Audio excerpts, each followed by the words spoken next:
আসসালামু আলাইকুম এভরিওয়ান, আশা করি সবাই অনেক বেশি ভালো আছেন আর আমিও ভালো আছি।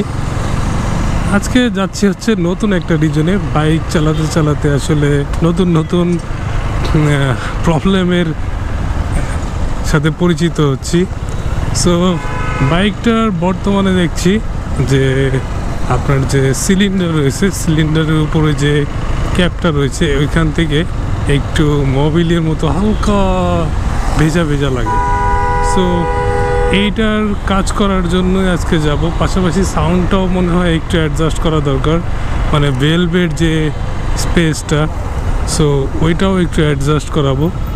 সো এখন যাচ্ছি সার্ভিস সেন্টারে, দেখি ওনারা আসলে কি বলে এই প্রবলেমটাকে, অ্যান্ড দেন আপনাদের সাথে কথা বলছি।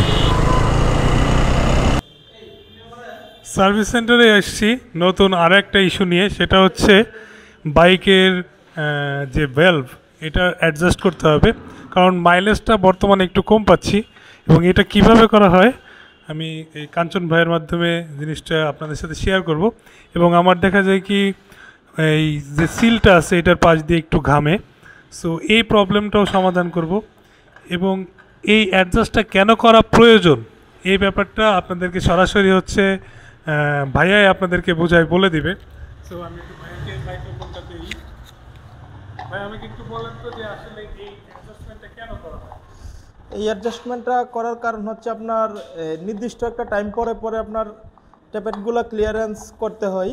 কারণ ট্যাপেটগুলো টাইট হয়ে গেলে আপনার মাইলেজ ড্রপ করবে, বাইকের স্পিড ড্রপ করবে এবং বাইক অতিরিক্ত হিট হবে এবং সাউন্ড খুবই খারাপ হয়ে যাবে। এই জন্য আপনার নির্দিষ্ট একটা টাইম পর আপনার ট্যাপেটটা ক্লিয়ারেন্সটা চেক করতে হবে। সিলের পাশ দিয়ে যে ঘামতে ছিল এটা হইলে কি করতে হবে?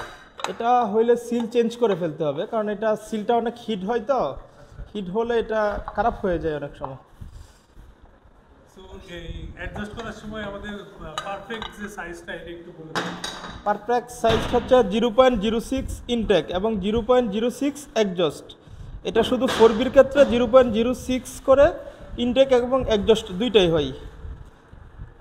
এটা করার পরে আসলে আমরা মাইলেজ হ্যাঁ সাউন্ডটা এটা অ্যাকুরেট পাবো এবং বাইকের টপ স্পিডও ভালো পাবো। আচ্ছা, টপ স্পিডও ভালো পাবো। জি, তো দেখা যাক কাজ কমপ্লিট হওয়ার পরে আমরা আসলে বাকিটা বলতেছি।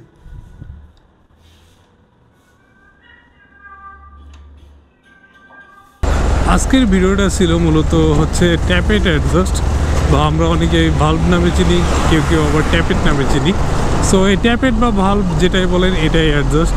আর এটা অ্যাডজাস্ট করার মূল কারণ এটার কারণে আপনার বাইকের সাউন্ডটা অনেকটা ডিফারেন্ট লাগে, মনে হয় যে কোনো একটা প্রবলেম আছে, যদিও আমার শুনতেও ভালো লাগে না। সো মূলত এই কারণেই আজকের এই ভিডিওটা। এবং আমার বাইকেও একটু প্রবলেম হয়েছিল, সো এই কারণে আমিও ভাবলাম ব্যাপারটা আপনাদের সাথে শেয়ার করি। অ্যান্ড ট্যাপের অ্যাডজাস্ট বা ভাল্ব অ্যাডজাস্ট কেন করলাম অ্যান্ড কীভাবে করলাম, সার্ভিস সেন্টারে চলে গিয়েছিলাম, তাদেরকে বললাম।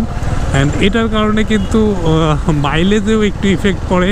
সবচেয়ে বেশি ইফেক্ট পড়ে আপনি যখন বাইক টানবেন বা বাইকে যে মাইলেজ পাচ্ছেন বা বাইকের যে সাউন্ড, অনেক কিছুতেই কিন্তু মোটামুটি একটা ইফেক্ট করে এই ট্যাপেট অ্যাডজাস্টের ক্ষেত্রে। সো ট্যাপেট অ্যাডজাস্টে আমি যখন বললাম ভাইদেরকে, সো আমি যতটুকু জানতাম যে ট্যাপেট অ্যাডজাস্ট ফ্রন্ট সাইড, মানে যেটা এক্সস্ট লাইনের এই পাশের সাইডটা, এটা front side. So front side 0.06 and যে এক্সস্ট সাইড মানে সাইলেন্সার সাইডটা রয়েছে এই সাইডটা 0.08।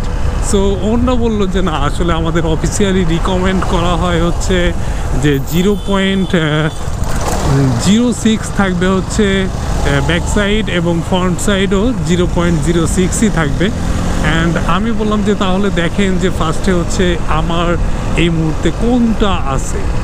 সো এটা বলার পরে ভাইরা চেক করলো, তো আমার একটু গরমিল ছিল, তো ভাইয়ারা 0.06 করে দিল। ফ্রন্ট এবং রেয়ার দুই সাইডেই কিন্তু 0.06 করে দিয়েছে।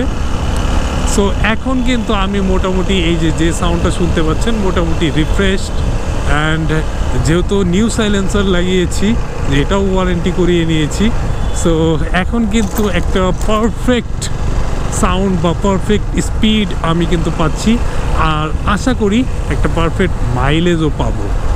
সো আপনাদেরকে জানিয়ে দিলাম, যদি আপনাদের এই ধরনের কোনো প্রবলেম হয়, আপনারাও চাইলে কিন্তু এইভাবে প্রবলেমটা সলিউশন করতে পারবেন। সো আজকের ভিডিও এই পর্যন্তই। সবাই ভালো থাকবেন, সেফলি রাইড করবেন, দেখা হবে নেক্সট ভিডিওতে। ততক্ষণ পর্যন্ত সবাই ভালো থাকবেন। আল্লাহ হাফেজ।